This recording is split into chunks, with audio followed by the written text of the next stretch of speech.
Congresswoman Lois Frankel, joined by the Teachers Union, representatives of retired educators at a news conference earlier this morning outside the Dreyfoos School of the Arts in West Palm Beach. The purpose was to warn constituents about the dire consequences of dismantling the Federal Department of Education, which was created by Congress in 1979. Our Tiffany Rizzo has more on the likely impact it could have on local students. Tiffany? Jim and Liz, Representative Frankel thinks getting rid of the Department of Education will strip our public schools of vital resources. But supporters of the plan argue the Education Department has failed to improve academic performance nationwide, and that giving the power and money back to the states will be better for our students. Save our schools. Representative Lois Frankel gathered union supporters, retired educators, and parents to a news conference warning about the dangers of dismantling the Federal Department of Education. They're not going to give the appropriate money to the state. It's not going to happen. Gutting this department, gutting the Department of Education is going to cause an overflow in the classrooms. In other words, force teacher layoffs. It's going to increase class sizes, reduce support for students with disabilities.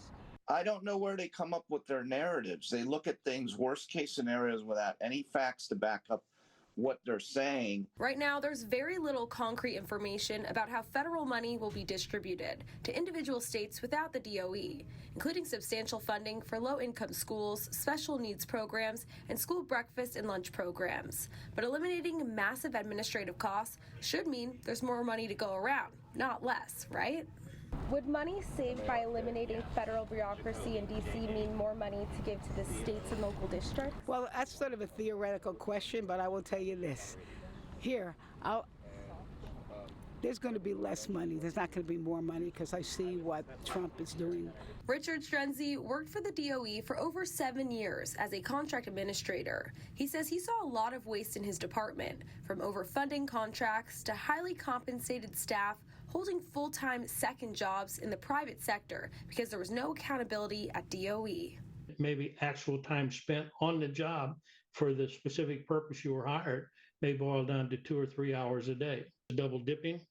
I saw several people that would maintain 2 jobs. Strenzi believes giving responsibility for educating kids back to the states will save money and improve every aspect of our schooling, while also eliminating the waste and fraud he saw every day in Washington. Republican Party of Palm Beach County Chairman Carl Casillo says the priority should be to get our education system back on track.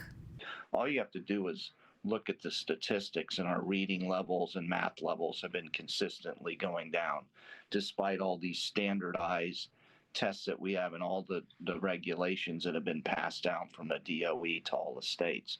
So that's not the answer. I asked Representative Frankel whether she thought more local control of schools was a good thing, and she gave Palm Beach County high marks.